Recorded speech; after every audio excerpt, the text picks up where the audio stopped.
Jadi dipastikan orang mukmin dalam masjid itu pasti seperti ikan dalam air tenang. Kemudian orang munafik dalam masjid itu bagaikan burung dalam sangkar. Jadi kalau mau ngetes iman kita, ya hadir ke masjid. Kalau kita tenang di masjid, berarti iman alhamdulillah. Tapi kalau udah gelisah, nah itu dipertanyakan. Mungkin dalam keseharian kita tanda munafik ada pada diri kita. Sekali lagi kita bersyukur kita bisa hadir pagi ini di rumah Allah. Kemudian kita bersyukur masih ketemu dengan Ramadan, bulan yang sangat dirindukan oleh orang-orang yang soleh. Saya minta maaf ini agak-agak apa nih Pak Imam, ya bukan karena banyak ceramah, enggak, karena memang agak demam-demam sedikit aja ya. Baik, pagi ini yang akan kita muzakarahkan adalah, saya mengistiakan ya muzakarah. Jadi saling ingat mengingatkan. Nanti Bapak Ibu boleh nyumbang pikiran ya dalam pembahasan judul yang akan kita bahas ini. Ya, tentu dengan alasan yang dari nas ya. Kita sering mendengar ketika pertukaran tahun, para mubalik atau da'iyah kita membaca surat yang berbunyi ya ayyuhallazina amanu taqullah wal tanzur nafsum ma qaddamat liwat wattaqullah innallaha khabirum bima ta'malun. Orang beriman, bertakwalah kepada Allah. Itu. Hendaklah setiap diri, di sini masing-masing kelompok, hendaklah setiap diri memikirkan apa yang sudah dia persiapkan untuk masa depan. Ya, wal tanzur, hendaklah berpikir dia atau memperhatikan apa yang sudah dia persiapkan untuk masa depan. Nah, di sini nampak bahwa Islam mengajarkan bagi pemeluknya itu supaya selalu berpandangan jauh ke depan. Visioner kata orang sekarang. Ya, karena ciri orang maju itu yang selalu berpikir jauh ke depan. Nah, itulah konsep akhirah sebenarnya. Jadi akhirah itu mengajarkan kita supaya selalu berpikir jangka panjang. Jangan dunia. Dunia itu di antara artinya rendah dekat. Jadi berpikir jangka pendek. Itu jadi. Orang yang berpikir jangka panjang pasti berpikir jangka pendek dan jangka menengah. Tapi kalau orang berpikir jangka pendek belum tentu berpikir jangka panjang. Jadi konsep akhirat itu. Jadi bukan besok-besok aja, di dunia juga itu. Sekarang saya punya anak 3. Nah, pikirkan gimana nih masa depannya, gimana nih supaya dia sukses di dunia dan di akhirat. Begitu. Makanya Nabi dan sahabat itu dahsyat sekali kemajuannya. Ya. Itu. Jadi kata Allah, hai orang beriman, kalian percaya enggak ada masa depan? Gitulah kira-kira. Oh, percaya, dan itu gaib. Oke, tapi persiapkan diri kalian. Apa yang sudah kalian persiapkan untuk masa depan itu? Baik di dunia ataupun sesudah dunia. Ya, nanti kita akan urai di iman kepada yang gaib, tanda orang bertakwa. Kenapa?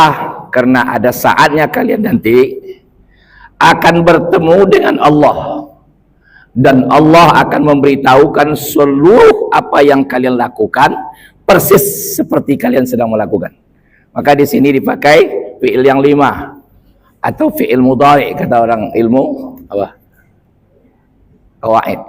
Artinya sedang melaksanakan, akan diberitahunya bagaimana Anda sedang melaksanakan itu nanti. Gitulah. Jadi kalau A mencuri, maka Allah akan beritahu nanti persis seperti dia sedang mencuri itu. Atau bahasa lainnya videonya, faman ya'mal mithqala dzarratin khairan yarah wa man ya'mal mithqala dzarratin syarran yarah. Hai si A, kau hari ini jam sekian detik ini di tempat ini warnanya macam-macam melakukan kejahatan. Persis ditayangkan. Pukul sekian di tempat ini, bajumu ini, pakaianmu ini, kondisi otakmu begini, lengkap semua.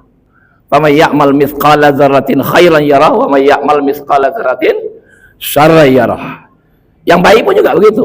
Nih, kamu lakukan. Nah, karena itu harus setiap diri dan menghadap kepada Allah itu masing-masing. Nggak bisa diwakilkan. Saya dulu nakal, jahat. Saya sekolahkan anak saya pesantren. Jadi biar dia saja mewakili saya di mahsyar nanti menghadap Allah. Nggak bisa. Nggak bisa. Ya, sendiri-sendiri. Itu poin pertama dulu.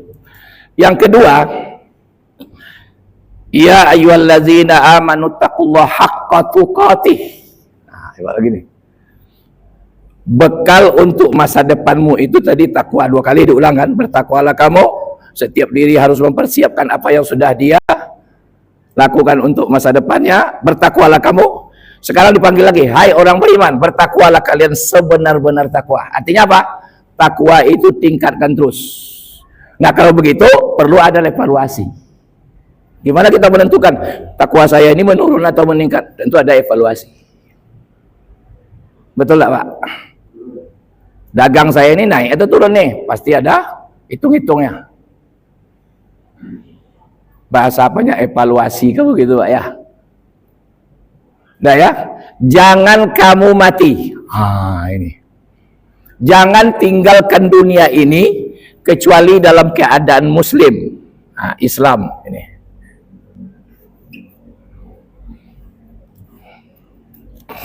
Tuh. Aturan yang kalian ikut adalah aturan Islam. Begitu kira-kira. Takwa tingkatkan terus. Kemudian tinggalkanlah dunia ini dalam keadaan muslim. Kata Islam yang seakan dengan kata muslim paling tidak mengandung pengertian 4 dari segi bahasa. Salimah, aslama, salama, salim dan lain sebagainya itu. Pertama, pasrah. Pasrah di sini bukan dalam pengertian akidah Jabariyah atau fatalisme. Seperti wayang yang dimainkan dalang atau bulu yang diterbangkan angin, bukan begitu. Tapi pasrah di sini apa? Seluruh yang datang dari Allah terima dengan sami'na wa ata'na. Itu. Dengar, laksanakan. Enggak usah tanya-tanya. Itu prinsip kalau kepada Allah. Dan itu dipraktekkan oleh sahabat. Ketika Nabi menjelaskan sesuatu, sahabat bertanya, "Ya Rasulullah, ini wahyu." Kalau Nabi belum menyebutkan wahyu, ya, sahabat tanya, "Ini wahyu atau pendapat engkau?" Kata Nabi, "Ini wahyu." Kalau sudah bilang wahyu, tak ada satu pun sahabat bertanya lagi. Laksanakan. Termasuk Umar. Umar itu paling kritis. Ya, Umar itu termasuk sahabat yang paling kritis. Artinya apa itu ya? Bukan mengkritik Nabi maksudnya. Masih bisa bertanya nanti gitu. Jadi kalau Nabi bilang, "Ini pendapatku," sahabat masih bisa ngusul. "Ya Rasulullah, menurut saya begini," begitu. Paham kan? Tapi kalau sudah bilang Allah, nggak bisa. Umar sendiri diam. Begitu. Jadi Islam itu apa pengertiannya? Yaitu pasrah. Kalau sudah datang dari Allah, jangan tanya-tanya, laksanakan saja. Itu kira-kira. Bisa dipahami ya? Yang kedua, pengertian Islam itu adalah selamat. Maka orang kalau sudah pasrah kepada Allah pasti selamat. Nah, ada enggak? Pasti. Itu dulu. Maksudnya seluruh yang datang dari Allah dia terima laksanakan pasti selamat. Enggak ada enggak. Jangan bohong kata Allah. Enggak usah tanya, nah, apa akibatnya kalau saya enggak usah. Janganlah bohong, enggak usah bohong. Pasti selamat. Enggak ada enggak. Gitu. Nah, bagaimana menentukan orang ini selamat atau tidak? Maka datanglah pengertian yang ketiga.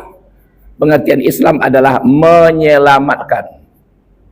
Ya.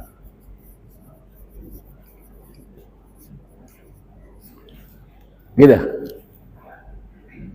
Jangan bohong kata Allah. Udah, jangan bohong. Selamat. Bagaimana membuktikan dia selamat? dia tidak pernah membohongi orang. Itu namanya jangan memfitnah. Siap. Fitnah itu lebih kejam dari pembunuhan. Udah, tidak memfitnah dia, ya selamat udah. Dan dia tidak pernah memfitnah, maka dia menyelamatkan. Jangan ambil hak orang, jangan makan hak orang yang bukan hak kamu. Oke, saya laksanakan, maka dia menyelamatkan. Jangan bikin kerusakan di muka bumi, dia menyelamatkan ketika dia tidak melakukan kebinasaan.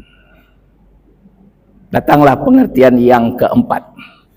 Islam mengandung pengertian damai, ya, atau kedamaian. Udah, hidup ini kalau sudah saling menyelamatkan pasti damai. Tapi tidak bisa satu pihak. Nah, contoh, jangan kalian bikin kerusakan di muka bumi.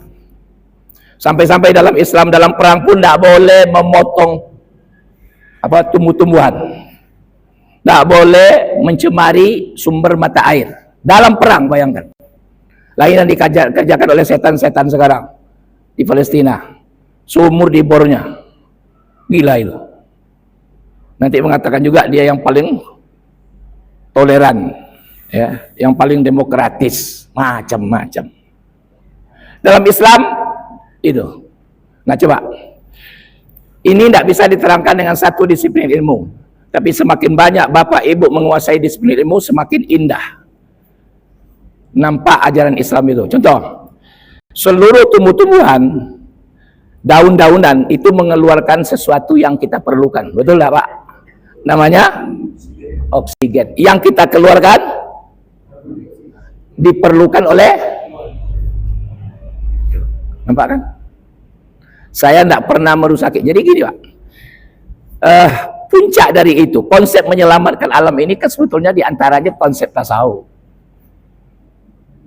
Tapi hati-hati ya.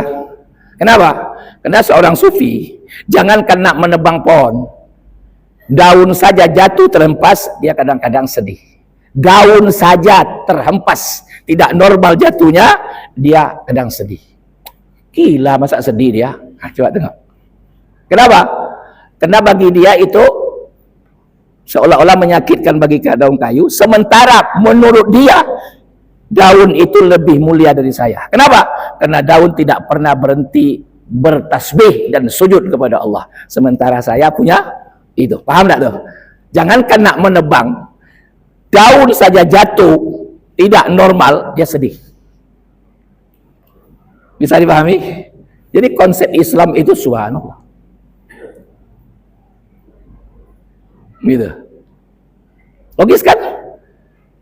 Pokok kayu sedak diciptakan tidak bersujud kepada Allah. Tapi tidak nampak kita sujud. Maksud sujud itu patuh dengan aturan yang dibuat Allah pada dirinya. Coba cari rambutan di muka bumi yang jenis ini, sampai kiamat pasti begitu rumusnya terus, nggak pernah berubah. Itu yang maksud sujud. Patuh. Hai rambutan, kau hukum saya beri begini, jangan berubah. Sampai kiamat tidak pernah berubah tuh. Jenis binjai umpamanya. Cobalah. Di mana saja diuji di muka bumi pasti seperti itu rumusnya. Betul tak? Itu yang disebut sunnatullah. Dan dia bertasbih. Sekarang sudah mulai orang barat meneliti macam-macam, dan betul rupanya tumbuh-tumbuhan itu bertasbih. Ya, tentu dengan bahasanya kita tidak bisa pula dengar gitu kan. Nah, bapak-bapak, ibu-ibu yang saya hormati, jadi Allah bilang apa? Jangan kalian mati kecuali dalam keadaan muslim damai. Penuh dengan kedamaian, selamat. Nah, sini agak saya singgung sedikit. Kenapa Allah minta supaya kita mati dalam keadaan muslim? Pasrah, damai, selamat. Anda akan diselamatkan. Ya, silakan baca tafsir ya, bukan terjemah. Tafsir dari ayat Innal ladzina qalu rabbunallah tsumma istaqamu tatanazzalu alaihimul malaikah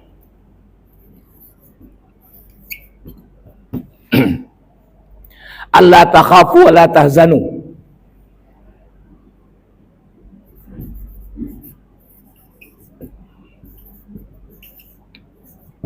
Dia tidak pernah takut dan sedih.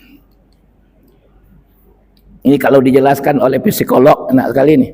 Rupanya sumber penyakit itu karena ketakutan dan kesedihan. Jadi nanti kalau tidak diobat menular ke fisik.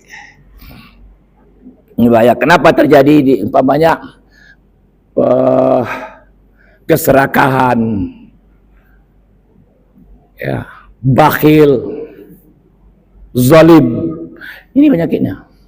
Ya tengok, pejabat kalau sudah takut dia diturunkan, maka dia akan membuat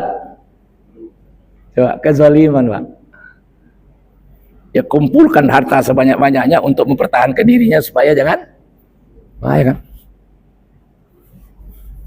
Kita sebagai rakyat banyak pula sedih, sama-sama penyakit, ya, dan lain sebagainya. Kemudian apa lagi? Kata Allah, gembiralah hai orang yang konsisten menjadikan Allah sebagai Rabb, hidup tidak pernah takut dan sedih. Dia didampingi oleh beberapa malaikat. Apa yang digembirakannya? Tuh, surga sudah disiapkan untukmu. Jannah. Innal ladzina qalu rabbuna Allah tsumma istaqamu tatanazzalu alaihimul malaika alla takhafu wa la tahzanu wa abshiru bil jannati allati kuntum tu'adun. Tuh, surga sudah disiapkan untukmu. Itu. Nah, sekarang kita ingin dievaluasi. Sekarang kita coba memahami surganya apa. Nah, paling tidak sementara saya memberikan pengertian dari hasil bacaan. Surga itu isinya 3 saja. Aman, damai, kebaikan.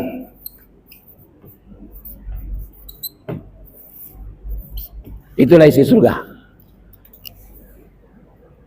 Cuma kualitas dan kuantitasnya beda. Itu aja. Surga di dunia, surga di barzah, surga di akhirat nanti. Surga bagi ini, surga bagi ini, itu beda-beda.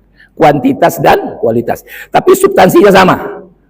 Yaitu aman, damai, dan kebaikan. Makanya di Quran dikatakan di ahli surga itu selalu nanti di sana kilan salaman, salaman. Damai, gembira semua. Itu satu. Yang kedua, baca tafsir surat Salamun Qaulam Mir Rabbir Rahim. Surat Yasin. Sudah itu baca tafsir dari Ya ayyatuhan nafsul mutmainnah irji'i ila rabbiki radiyatan mardiyah fadkhuli fi ibadi wadkhuli jannati. Hai jiwa yang tenang, kembalilah kepada Rabbmu. Rabb suka kepadamu, kamu suka kepada Dia. Ngumpullah dengan hamba-hambaku, nikmatilah surgaku. Allahu Rabbi. Oke? Nah, Bapak-bapak, Ibu-ibu yang saya hormati, ada 2 penafsiran di sini. Pertama, orang yang ayat yang innalladzina qalu rabbunallah tadi, sumastaqabu, orang yang konsisten menjadikan Allah sebagai Rabb. Ingat, seluruh manusia sudah pernah bersyahadat di alam ruh. Jadi syahadat manusia ini pertama adalah syahadat tauhid rububiyah.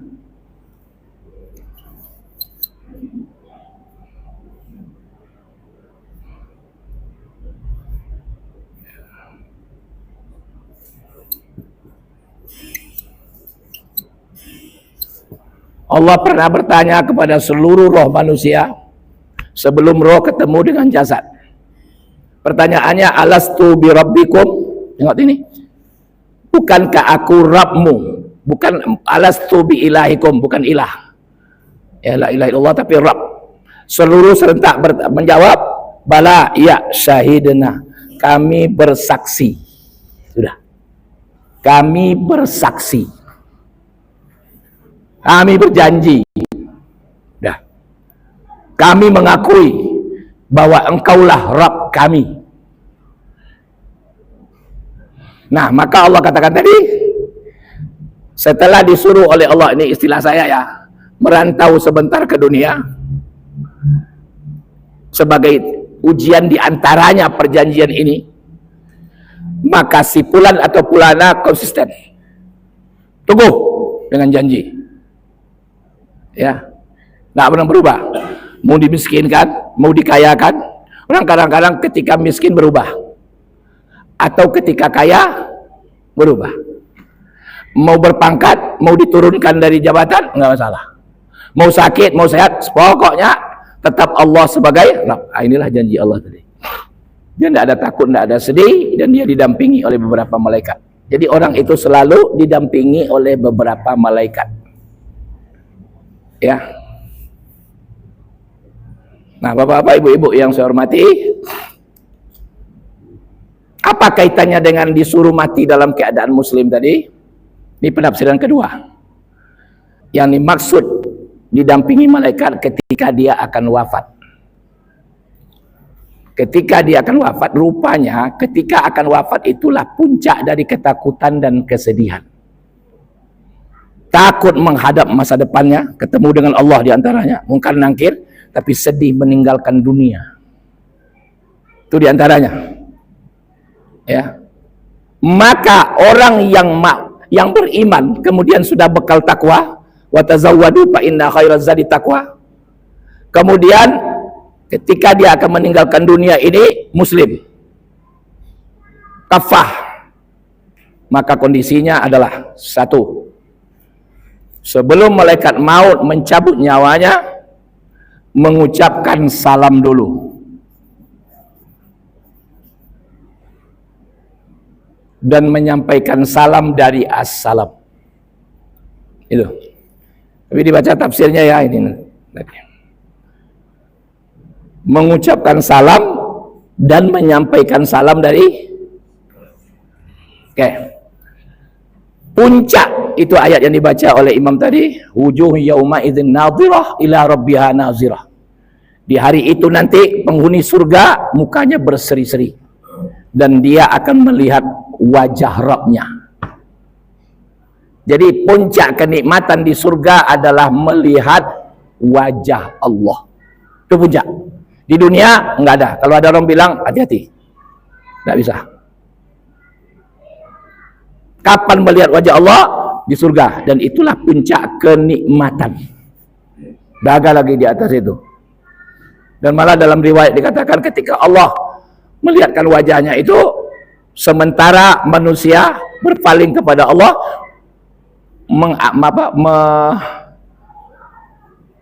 melupakan rahmat yang 99.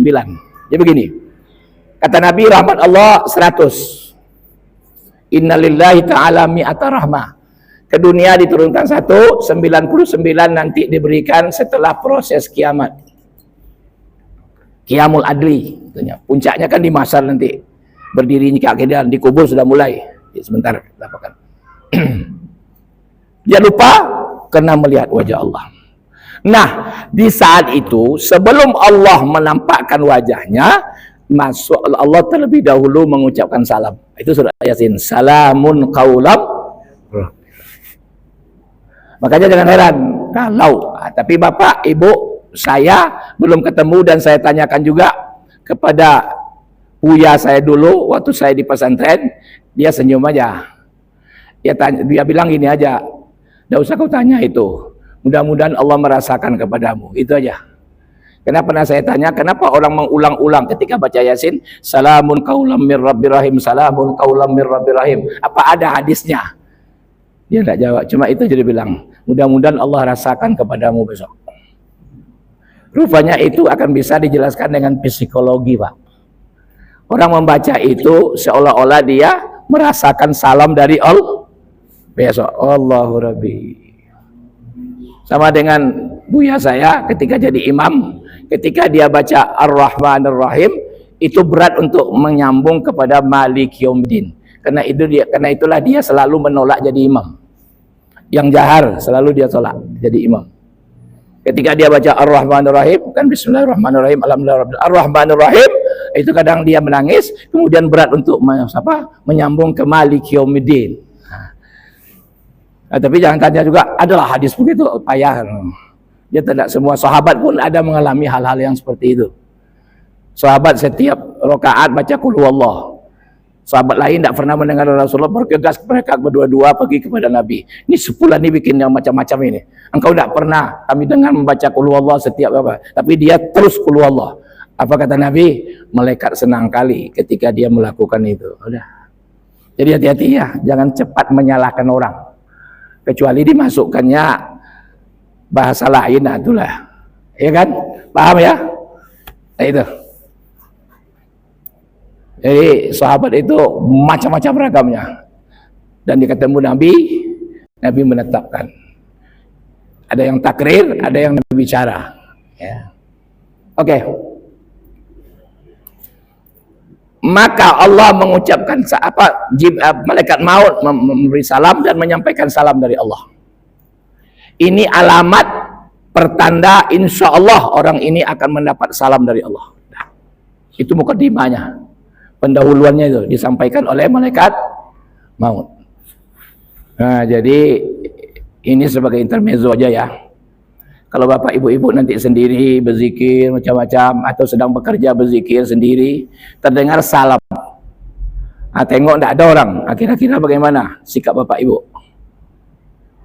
Hah? Sedang bekerja sendiri atau di rumah sedang sendiri, ibu-ibu terdengar orang ucapkan salam tapi orangnya tidak nampak, apa yang dilakukan? Apa nah, kalau kita lihat ayat ini, hadis ini, tidak salah kita bertanya. Tidak salah tuh. Assalamualaikum terdengar, tidak nampak orang, tanya aja, ada enggak nitip salam, bilang. Kan ada lagi kan? Nah, kalau diam, anda apa-apa masih panjang umur tuh. Tapi kalau ada isyarat, ada katanya, cepat beruduk kalau tidak ada uduk. Nah ya serius ini. Cepat baca la ilaha illallah. Ya enggak? Man kana akhiru kalami la ilaha illallah dakhalal jannah. Siapa yang akhir katanya la ilaha illallah masuk surga, kata Nabi. Nah iya serius itu. Makanya jangan heran orang-orang soleh. Dia begini kaidah usul fikih begini. Setiap yang umum pasti ada taksisnya. Begini, tidak ada satupun orang yang akan tahu di bumi mana dia wafat, kapan dia wafat. Kan itu umum. Iya kan? Betul tuh. Surat apa itu? Luqman ya? Tidak tahu. Di bumi mana dia wafat, kapan. Itu umum. Tapi ada taksisnya, ada. Jadi jangan heran kalau ada orang soleh. Tapi orang soleh ya. Jangan orang-orang bejat. Dia bilang kepada anaknya, ang jangan berangkek yulai. Nyolah kacot datang kau, memberitahu, kau dan sudah zuhur berangkek leh. Persis jamnya kadang ditunjukkannya, lewat sekian. Karena anak ini doktor, tak percaya, ini apa ngigau kau mah. Dia sakit kau ngigau kau. Berangkat dia Pekanbaru.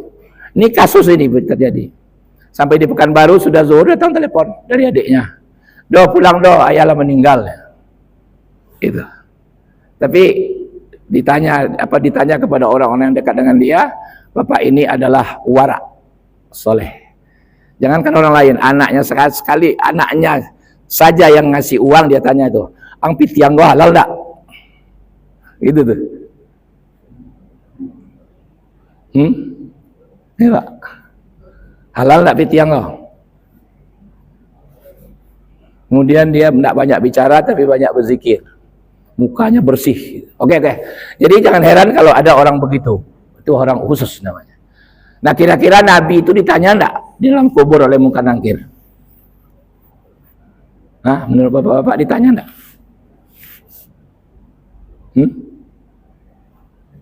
Munkar Nakir nanya enggak? Man rabbuk katanya kepada Muhammad atau kepada Musa. Nanya enggak? Enggak. Apa ditanya lagi? Apa yang mau ditanya? Tamparnya nanti itu gurau ya.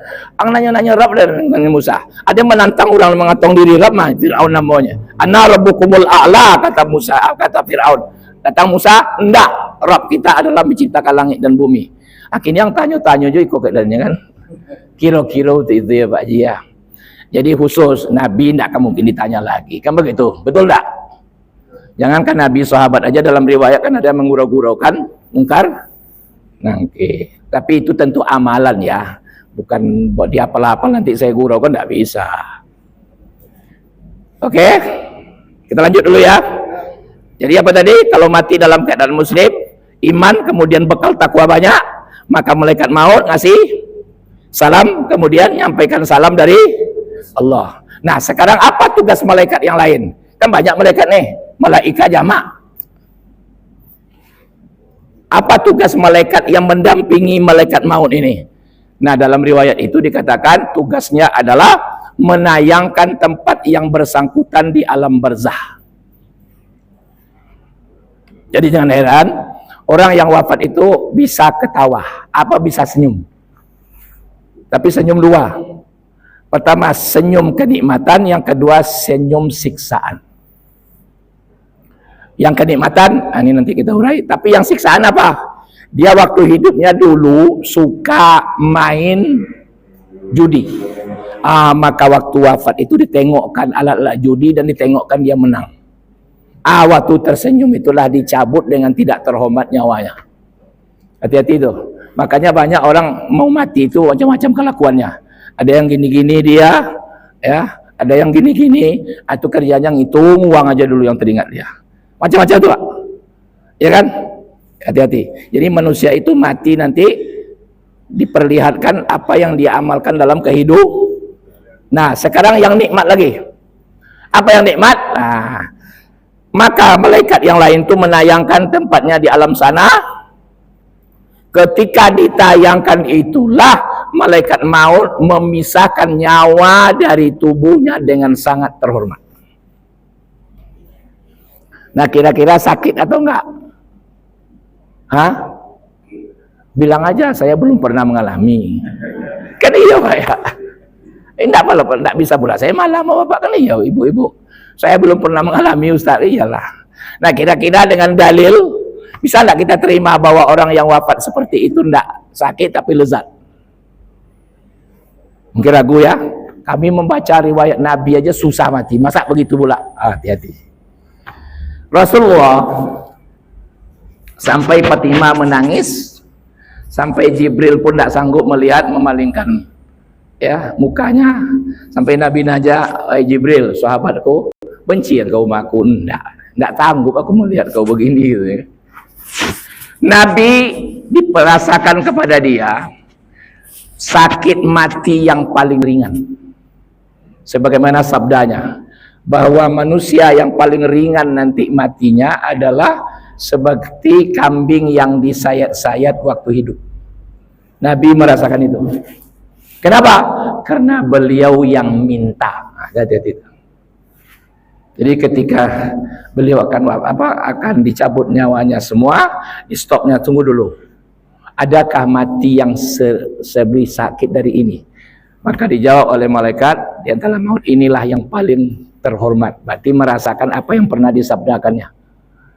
Maka waktu itulah dia minta. Ada riwayat yang mengatakan dia ingin berdoa tapi tangannya sudah lunglai, tidak bisa lagi. Ada lagi riwayat mengatakan kau temui sekarang juga Allah kepada Jibril. Bilang kepada dia, kalau ini sakit yang paling ringan, berikanlah sakit seluruh umatku kepadaku. Coba. Mau mati awak juga ingin. Besok dibangkitkan langsung umati juga dibilang. Kita apa ingat sama dia? Paham tak? Jadi itu karena beliau yang paham tak maksud saya? Jadi jangan dikomplainkan hadis ini dengan hadis itu, enggak. Malah itu kalau kita hayati, maka kita akan semakin banyak berselawat pula beliau. Allahumma salli ala Muhammad wa ala alihi wa ashabihi ajma'in. Udah ya? Mana dalilnya betul dari nas bahwa orang yang sedang menikmati tidak terasa sakit? Baik. Siapa yang mengingkari adanya Nabi Yusuf, maka orang itu kafir. Setuju enggak? Oh, kami tidak percaya ada Nabi Yusuf, kafir langsung. Satu aja Nabi dan Rasul tidak diakuinya, kafir udah. Jadi kenapa disebut Yahudi, Nasrani itu kafir? Karena dia mengingkari Muhammad Sallallahu Alaihi Wasallam di antaranya, di samping dia mensyirikatkan Allah nanti. Jadi yakin semua Nabi Yusuf itu pernah ada? Oke, sekarang kita baca sejarahnya dari nas yang qat'i. Allah, Quran. Apa yang terjadi? Ketika Zoleha dibully, apa bahasa sekarang itu? Difitnah, diejek oleh ibu-ibu jet set semacam itu. Selera Zoleha ini rendah. Jatuh cinta dia kepada hamba sayanya. Begitu kira-kira. Karena mungkin dalam isyarat ayat itu Zoleha tak tahan lagi, dia undang ibu-ibu itu ke tempatnya.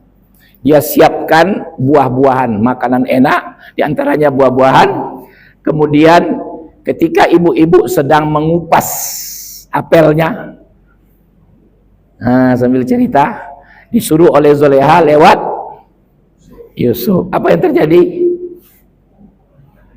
Dalam Quran bagaimana? Ibu-ibu itu berhenti mengupas atau terus? Terus. Kemudian dia katakan, ini apa? Ini bukan manusia, ini malaikat ini. Yang lewat ini bukan manusia. Mungkin Zoleha bilang, ada sondek kalian ya. Kan begitu kan? Ada sondek kalian. Kalian sekali mau nengok, ada yang tiap hari menengoknya, kan begitu kan? Kira-kira kan itu begitu ya Pak ya. Ada sondek kalian. Apa kata ibu-ibu? Ini tidak manusia, ini malaikat nih. Dia terus ngupas. Jadi yang terkupas di ayat itu apa? Apel atau jarinya? Nah sekarang saya mau tanya, ketika melihat itu, terasakah dia sakit? Enggak, nampak. Berapalah baru nikmat, kecantikan, kehebatan, kegantengan yang diberikan ke Yusuf? Belum semua. Apalagi yang disediakan untuk mukmin, muslim, muttaqin yang wafat itu di alam sana. Di hadis lain dikatakan sebelum dia ke sana sudah dipersiapkan tempatnya, dan tempatnya itu diambil dari surga. Atau bahasa lain, bagian dari rahmat yang 99. Rahmat Allah yang 99 ini mengalahkan seluruh kenikmatan dunia, termasuk gantengnya Nabi Yusuf tadi. Udah. Bisa diterima? Kira-kira mau enggak gitu kita? Nah, mari usahakan. Iya Pak. Jadi jangan dikatakan khayal, itu enggak. Nah ini sebenarnya yang ditakutkan orang kafir Pak. Ini Bu yang ditakutkan orang kafir. Maksudnya apa? Orang mukmin yang merindukan kematian seperti ini. Kalau tahulah orang mukmin mati seperti ini, pasti rindu dia. Maka dia tidak lagi takut kepada apapun tadi. Ini yang ditakutkan si kafir. Dan ini yang dimiliki oleh sahabat dulu. Kalau Nabi jelas. Itu maka cepat dia mengalahkan si kafir. Jadi orang kafir itu nggak takut kalau kita kaya, berkuasa, nggak takut dia. Tapi kalau sudah rindu kepada mati, itu takut dia. Paham tak nih? Nah, sampai situ ada pertanyaan? Silakan. Lai paham kok. Ada keserius wah. Ibu-ibu paham tak ya? Bilang kepada bapak yang tak datang pagi ini, bilang sama dia, rupanya mati itu lama dah, bilang gitu. Itu atau bang gitu ya. Oke, enggak serius ini. Atau kita istri yang tak datang bilang sama dia. Karena itu mari kita berlomba-lomba untuk merasakan mati itulah lezat. Itu penting itu. Apalagi sebagai umat Muhammad SAW, jatah hidup di dunia sebentar. Silakan buka surat Al-Anbiya ayat 1. Iqtaraba lin-nasi hisabuhum wa hum fi ghaflatin mu'ridun. Masa berhisab manusia sudah dekat, kata Allah. Maksudnya Allah, kena Quran tentu umat Muhammad SAW. Manusia yang sezaman dengan Nabi dan setelahnya. Itu maksudnya. Maka sahabat itu tidak ada yang lewat 100 ya. Maksud saya yang 4 ya, yang diakui itu. Abu Bakar tidak lewat 100. Umar ya, Utsman, Ali, nggak ada. Ada. Jadi masa berhisab di situ mati maksudnya. Tafsirnya mati. Kubur udah dekat. Sebagai umat Muhammad, jatah hidup di dunia sebentar. Maka dijelaskan oleh Nabi, dan kata orang ahli hadis, hadis ini sahih, umatku nanti umurnya antara 60 sampai 70 tahun, sedikit yang lebih. Nah, beliau buktikan dengan dirinya sendiri, 63 tahun beliau sudah berangkat ke alam barzah dan sekarang sedang menikmati. Ikolah jatah hidup. Anda juga percaya, tengoklah, buka Google. Umur orang Indonesia 70 tahun ke atas, berapa orang? Kawan ada membuka lebih kurang 6 juta. Kalau 6 juta dari 270 juta berapa persen tuh? Kamu enggak tahu dulu. Ya. Kita belum tahu pula Pak, kalau memang ada yang 70 tahun ke atas umurnya, berapa pula yang masih sehat?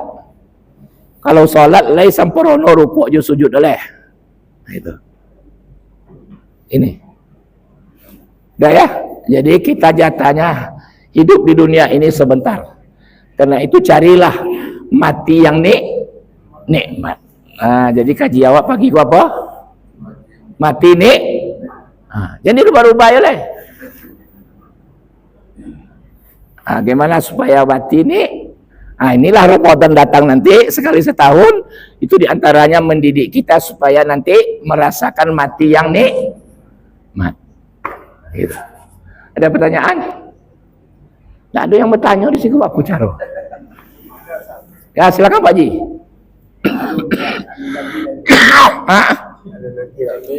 Biarlah lu berangkat ke Makkah tapi lah mengamalkan daripada berangkat tapi tidak diamalkan Pak. Oke silakan Pak Ji.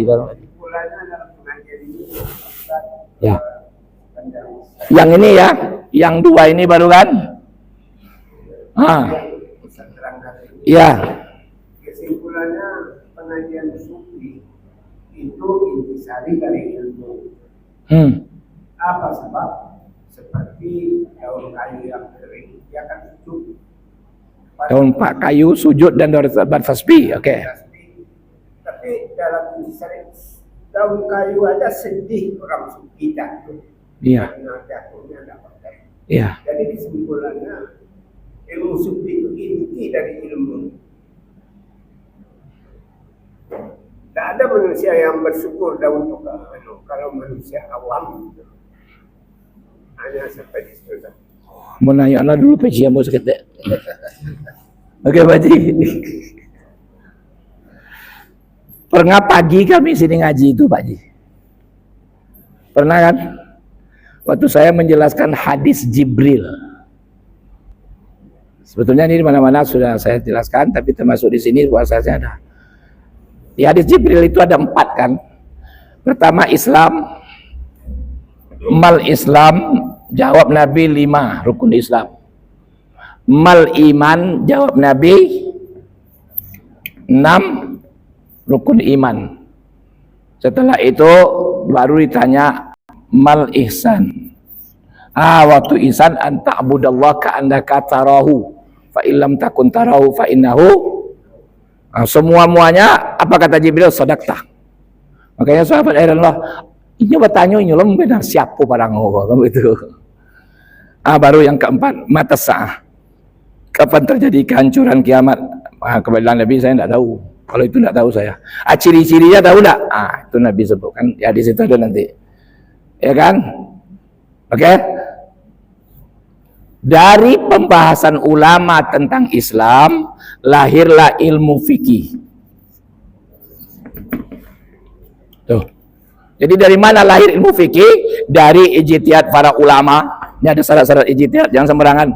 Maka lahirlah ilmu fikih. Itu banyak kali cabangnya tuh. Ada fikih muamalah, ada fikih ibadah, ada fikih ibadah itu apa lagi? Haji, sholat, puasa, macam-macam. Ada fikih siasa, politik, ada iktisad, ekonomi, macam-macam lahir.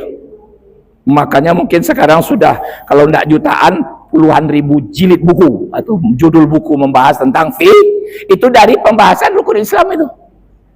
5 topik, subhanallah.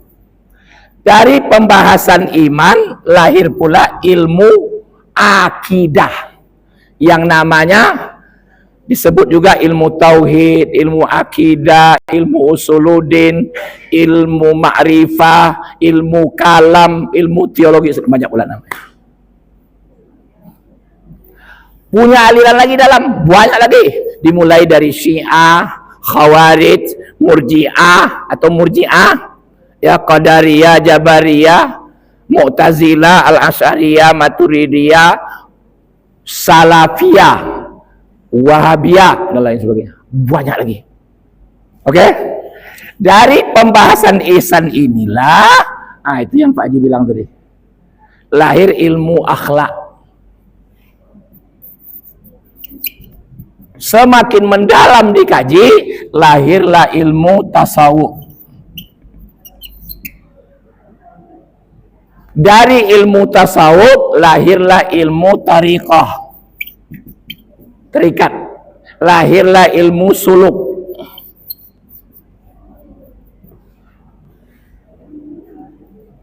Dalam itu banyak lagi aliran. Dalam ilmu tasawuf itu banyak lagi aliran. Yang besar-besar ada ma'rifah, ada mahabbah, ada khulul, ada ittihad, ada wahdatul wujud, wujudiyah dan lain sebagainya. Betul? Jadi yang tadi itu hanya ada pembahasan di ilmu tasawuf. Di fikih tidak ketemu. Oleh orang tertentu disebut. Tapi bukan berarti tidak sah ya. Kalau mau merasakan indahnya berislam, mantapkan tauhidmu, mantapkan fikihmu, kemudian barulah engkau melangkah kepada tasawuf, baru terasa indahnya berislam. Karena di fikih ibarat awak mengatam, kini tidak ada katam lah ya. Siapa yang pernah mengatam? Tahu katam Pak? Astagfirullahaladzim, pas 10 ya Pak Haji. Harus Pak Haji jawab, kalau tidak beko berang dengan Pak Haji. Pak Haji, ada katamnya, katam kasar, katam halus, betul enggak? Betul enggak Pak? Katam kasar tuh agak panjang ya. Kalau halus enggak pendek. Fikih itu mengajarkan ketam kasar. Bagaimana rukun sholat, bagaimana wajib apa yang wajibnya, ya dan lain sebagainya, ya bersuci macam-macam. Tapi tasawuf adalah ketam halusnya. Bagaimana supaya kau merasa nikmatnya Allahu Akbar. Bagaimana nak merasakan enaknya wajah tu wajahiyah Allahumma ba'id. Bagaimana enaknya merasa sujud. Jangan nih Pak Haji, Pak Haji itulah. Pak Haji kalau musim waktu tu apa boleh cara tidak jadi mau cerita kotam leh. Oke ya, nah ini serius. Jadi jangan disalahkan ilmu tasawuf. Ya, jangan disalahkan. Karena dia sudah jadi disiplin ilmu sama dengan disiplin ilmu tauhid dan fikih. Cuma saya ingatkan untuk diri saya, dan ini peringatan dari guru saya. Apa katanya? Kalau engkau hendak belajar tasawuf, mantapkan tauhidmu dengan fikih. Kalau tauhid dan fikihmu tidak mantap, bukan tasawuf kamu, tasawuf beko. Paham? Itulah yang maaf kawan saya sama kami tamat di IAIN dulu. IAIN Pak, ndak UIN namanya. Tidak ya, IAIN dulu namanya dalam adalan. Beliau selesai kami S1 berangkat ke Jawa. Arupo dapet deknya ilmu baru. Pulang dari Jawa, bersuam bojinya, zuhur kami minum macam-macam, azan lah orang. Sengaja lu makan dulu. Kau sudah zuhur baru makan yang sana. Ambo ajaknya sholat, anda ambo sholat leh. Pelang sholat, ya pong kau. Baiklah. Sudah sholat, ngapong tak sholat? Waang kaji yang kulit baru. Rupanya lah sampai ke isi. Jadi ketika lah berisi, tidak ada rukuk sujud lah Pak Haji. Meleset dan sana dan ku. Tapi akhirnya ya Allah dia terakhir bertobat, menangis dan kembali kepada ya, paham ya? Jadi hati-hati. Saya tidak menyalahkan, tapi kalau tidak matang tauhid, karena seluruh tokoh-tokoh sufi itu bukan orang sembarangan. Bukan 1, 2, 3 ilmu dikuasainya, puluhan. Ya, Ibnu Arabi, Ghazali, itu bukan satu disiplin. Ya, banyak, baru dia masuk ke tasawuf. Itu sementara jawabannya Pak Haji. Jadi tasawuf itu ketam halus. Jadi rumah kalau kasar aja tidak rancak, tapi kalau halus, makanya sufi itu nanti kalau sudah sampai ke puncaknya, dari sanalah keluarnya akhlakul karim. Itu jawaban sementara Pak Haji. Ya kalau ada jawaban yang lain silakan nanti, tapi saya paham itu. Ya, jadi jangan kita cepat menyalahkan orang, tapi hati-hati juga sebab yang mengamalkan itu. Maka Buya ambo paling berang dulu bercerita-cerita iko. Waang bercerita-cerita iko jangan sembarangan dah. Apa betul Buya? Beko tagion diang makanan onggang ke pipi. Bukan pipi yang salah, wang dan salahnya. Umat. Ini orang-orang tuh kalau sampai itu kan baso kia saja Pak. Tagio dek wang beko makanan nonggang kah? Pipi. Apa yang terjadi? Hah? Mampu lah kan? Pipi, buang pipi tahu kan? Makanan nonggang yang kayaknya. Atau sebaliknya, kalau wang beko sombong-sombong, angan kiong pulo. Makanan pipi kah? Nggak terasa deknya loh. Sama wang beko menuang air. Ayang sagole ang tuang ka samudra kalawi. On dia mah, ayolah. Maka itu nasihat beliau dulu sama saya. Jadi kalau enggak tanya betul enggak jawab. Oke ya. Udah masuk suruh. Iya, latih tuh. So sambung deh. Insyaallah panjang umur.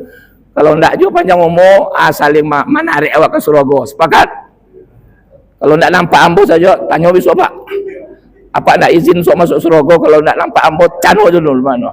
Makanya buatlah persaudaraan di dunia ini dengan dasar iman. Di terakhir, buat ikat persaudaraan walaupun adik-adik, apalagi dengan orang kena iman, jangan kena yang lain. Kenapa? Karena orang sesama mukmin pasti kasih syafaat besok. Ada enggak? Ambo bakawan japa kau kena iman. Ambo kebetulan nakal setelah dia wafatnya mukmin. Nakal ambo banyak dosa ambo.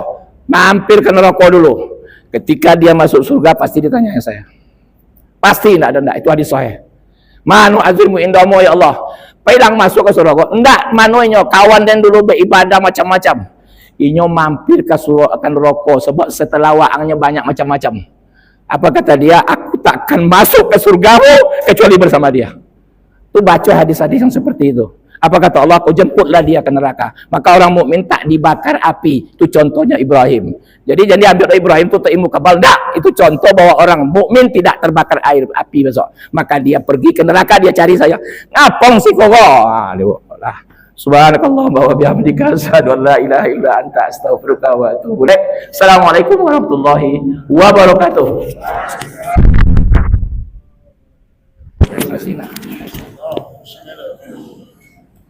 Terima kasih kita ucapkan kepada Ustaz yang telah berbagi ilmu yang bermanfaat. Semoga apa yang disampaikannya dapat bermanfaat bagi kita. Dengan berakhirnya saya jadi maka berani